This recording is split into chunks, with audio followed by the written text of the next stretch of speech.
After all she's done for this league, you disrespect Caitlin Clark in that manner? You use Paige Bueckers to diss Caitlin Clark publicly? That's out of pocket. That's out of pocket. This whole thing, this whole league is lit right now because of CC22. That's it. Let's be clear here. That doesn't mean there's not good players. We talking about the reason why it got lit. It's because of 22. It's because of 22. Picture this. Last year, Caitlin Clark gets told she's Rookie of the Year over a speakerphone with her Fever teammates. No cameras, no spotlight, just a phone call. Fast forward 12 months. Paige Bueckers is walking down a spirit tunnel, TV lights flashing, and the commissioner hands her a shiny trophy in person. That's the script the league writes for Caitlin and Paige. Same award, but two totally different stories. What's going on behind these choices? That's what we're diving into today. Do you think the WNBA disrespected Caitlin Clark? Let us know down in the comments below. Let's go. The story is the difference in how the WNBA has decided to deliver this news and present this versus the fact that I don't remember them doing much of anything for Caitlin Clark, who had a better rookie year. The difference between these two Rookie of the Year announcements almost feels like you're watching two different leagues. Caitlin Clark, the rookie who transformed the entire business of the WNBA, was huddled up with her Fever teammates in practice when her then coach, Christy Sides, put the commissioner on speakerphone. That was it. No staging, no cameras, no fanfare. Just a phone call delivered in the most forgettable way possible. You just have somebody that wants to say a couple things really quick. So hi, Coach Sides. This is WNBA Commissioner Cathy Engelbert. Do we have the team all together? Hello. Hey, yes, ma'am. What a record-breaking season for you and the entire team, full of outstanding performances. Congratulations, Caitlin. You are the 2024 Kia WNBA Rookie of the Year.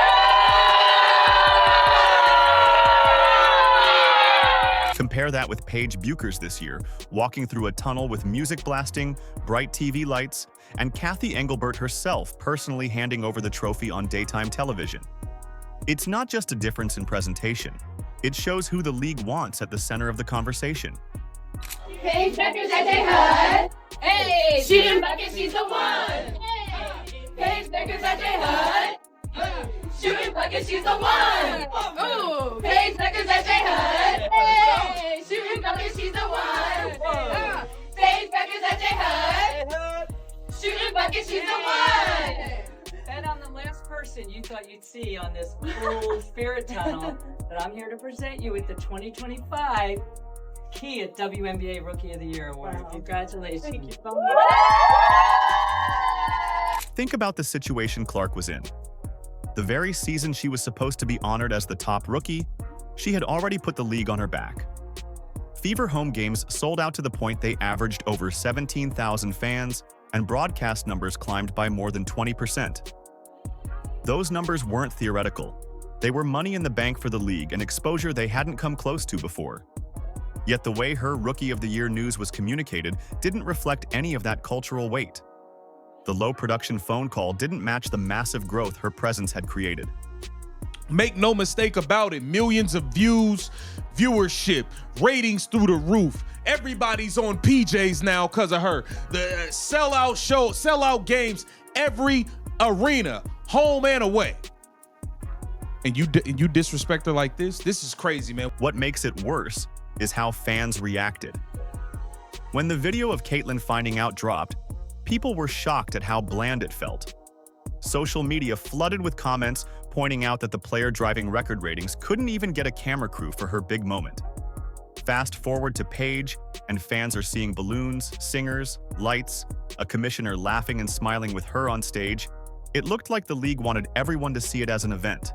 Instead of questioning the format, fans of Paige ate up the glitzy reveal. And that comparison instantly made Clark's moment look like an afterthought. We are here on set with the Jennifer Hudson Show to surprise Paige Bueckers at the Dallas Wings with the 2025 Kia Rookie of the Year Awards. We're all going to be all smiles and cheering, and I can't wait to see her dance. And you saw the way that went down. Now, even Cathy Engelbert's role tells the story. For Clark, the commissioner didn't show her face. For Paige, she couldn't have been more visible, smiling ear to ear while passing the trophy like she was presenting the MVP at the finals. The difference wasn't subtle, it was glaring. People aren't dumb either. When you hype one star's award like a Hollywood premiere and treat the other like an after-school announcement, you're signaling exactly which narrative you'd rather promote. This is bigger than two ceremonies. It's about what the league chooses to celebrate and what it's willing to brush aside. Fans pick up on that faster than any press release. And it leaves one very real question hanging over the whole situation. What made the WNBA design two completely opposite Rookie of the Year celebrations for back-to-back superstars? I just want to know, Caitlin Clark comes into your league and saves a drowning league. I know damn good and well I can't remember any behind-the-scenes talk show appearance. I don't seem to remember that from last year. Didn't you get like a phone? Caitlin Clark got like a phone call or something? Oh, my bad. Paige Bueckers, she be checking some of them boxes, you know. She checking them right off. The LG. So was Paige's flashy Rookie of the Year moment really about her play, or was it about the league's politics? That's the question fans have been asking. Because if you line up the details, it looks less like recognition of performance and more like a push for a specific narrative. The phrase people keep using is the UConn Mafia. For years, former Huskies have held serious influence in media coverage, league offices, and endorsement deals. Paige comes out of that machine and suddenly she gets TV cameras, a polished rollout, and Nike pumping out custom shirts to mark the award. Meanwhile, Caitlin Clark, who sparked actual sellouts and viewership growth in her rookie campaign, got no shirt, no TV spot, and not even a commissioner handshake. Fans see that gap and immediately start to question what's really being rewarded. Why isn't Paige, probably what people think is, why isn't she as popular as Caitlin? But do you think Paige should be more popular? What do you? And Paige deserves more, and Angel Reese deserves more, and Asia, and Fee, and. Yeah. I think specific to Paige, you might argue her popularity and the people that are fans of her has been underrated, which shocks me. Even Sue Bird, who has supported Clark all season, added fuel to the fire. She suggested Paige should receive the kind of spotlight Caitlin had. But the irony is obvious. Clark never got the kind of staged, commissioner-presented moment Paige just enjoyed. When those comments came out, Clark's fan base heard them as an attempt to downplay what Caitlin accomplished and recenter the attention on UConn's next star. And when you combine Bird's words with Cathy Engelbert flying out to hand Paige the award in person on national television, it makes the whole thing look coordinated. Cathy Engelbert, so you did all of this for the Rookie of the Year this year, but you don't bother to show your face last year to give the Rookie of the Year to Caitlin. You don't even bother to call her, but you called her coach. What kind of hateful organization are you managing? The disrespect is ridiculous. Yeah, Cathy Engelbert is the worst sports commissioner. I think we can point that out. Never did this for Clark, who saved the W anyways. Critics like Christine Brennan and Eaton Thomas have pointed out this pattern before. They argue the league consistently favors UConn players in its storytelling, and that sometimes feels less like coverage of actual success and more like clout distribution. Nike taking such an active role in Paige's announcement, while doing nothing similar for the rookie who literally shifted a league's economy, is another reminder of how deep those ties run. No one has come to Paige and let her know, you're good, Paige, but other players have been playing basketball for a lot longer than you. No one has come up to her in interviews and said, Paige, you're a great basketball player, but don't you know that there are other women who have been in the WNBA a lot longer than you? I mean, you didn't invent basketball, Paige. There have been other players who came before you. None of that none of that shop talk was thrown at Paige at all. No one has accused Paige Bueckers of being racist. No one has asked Paige Bueckers' girlfriend, who's biracial, who's got a white mama, to please come up and stand up and say something. The way the media, the way the WNBA has treated Paige versus how they treated Caitlin Clark, it's like night and day. And really, truly, it's astounding to me if no one sees that difference. For Clark supporters, the message is loud and clear.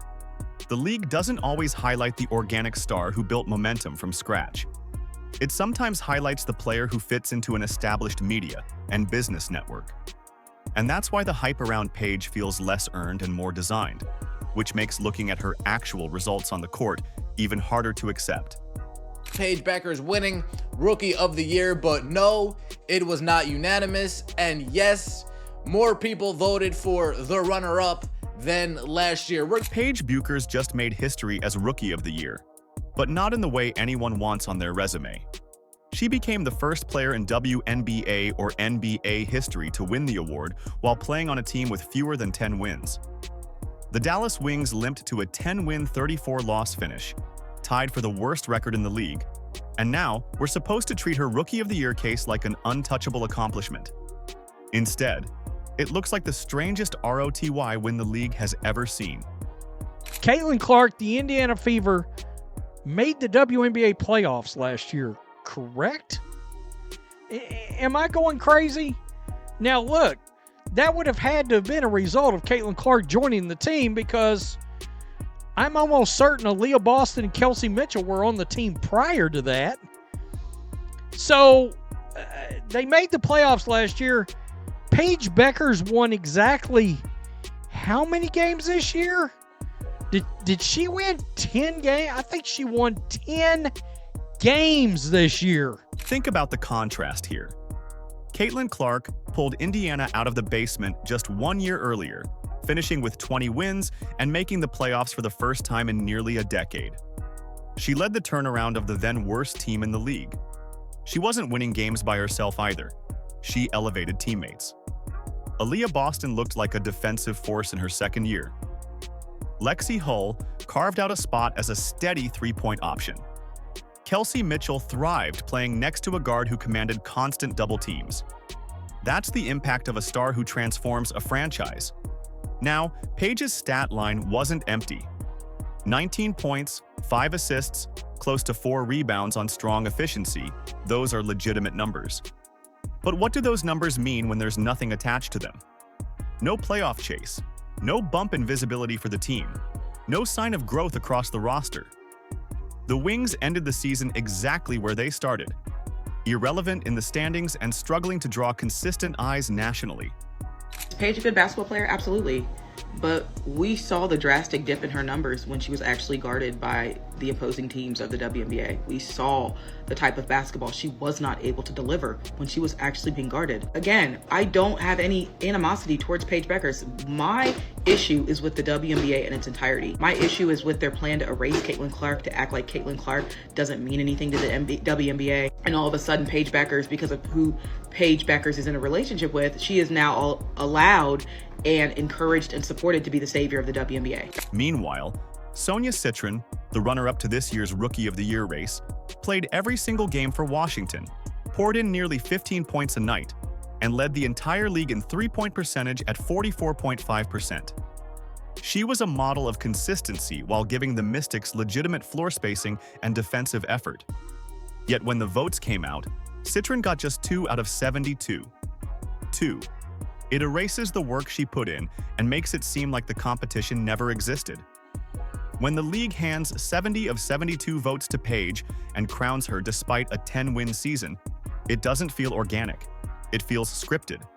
Ignore the Fever's dramatic rise, brush past Citron's grind, and make sure the UConn star gets her headline. Which is exactly why Clark fans now see Indiana's trajectory as the real story to watch heading into 2025. Cathy Engelbert, you are out of pocket. How dare you? How dare you disrespect Caitlin like that? Caitlin Clark,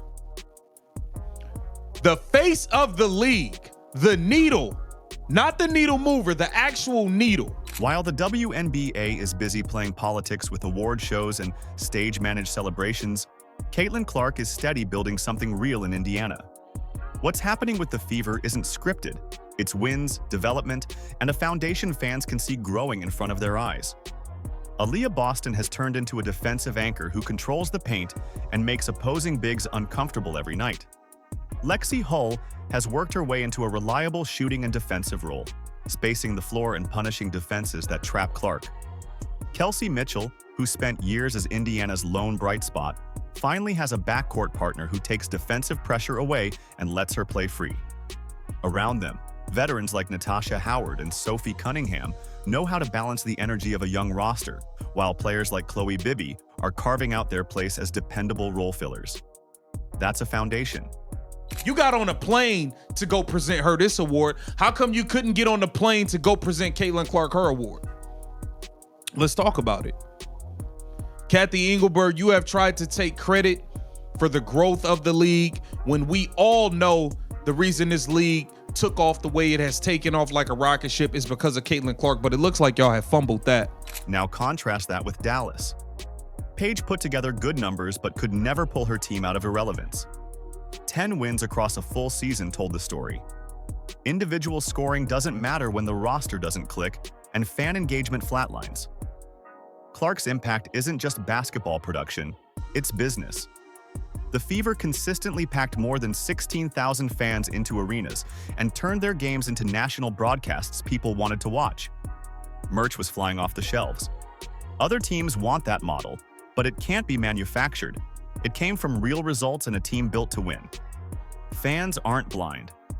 The way Rookie of the Year ceremonies are staged makes clear who the league wants as the face of its story, even when the results on the court don't match the spotlight. That's why the contrast between Caitlin Clark's quiet phone call and Paige Bueckers' televised production struck such a nerve. What people want is honesty. If Clark built the wave, recognize it. If Boston, Hull, Mitchell, Howard, and Cunningham lift Indiana, celebrate them. Because 2025 won't be about staged announcements, it'll be about the Fever showing again that Caitlin Clark is the league's engine. Do you think the WNBA disrespected Caitlin Clark? Let us know down in the comments below. Like, subscribe, and turn on all notifications so you never miss out. Click the video on the screen, and we will see you in the next one.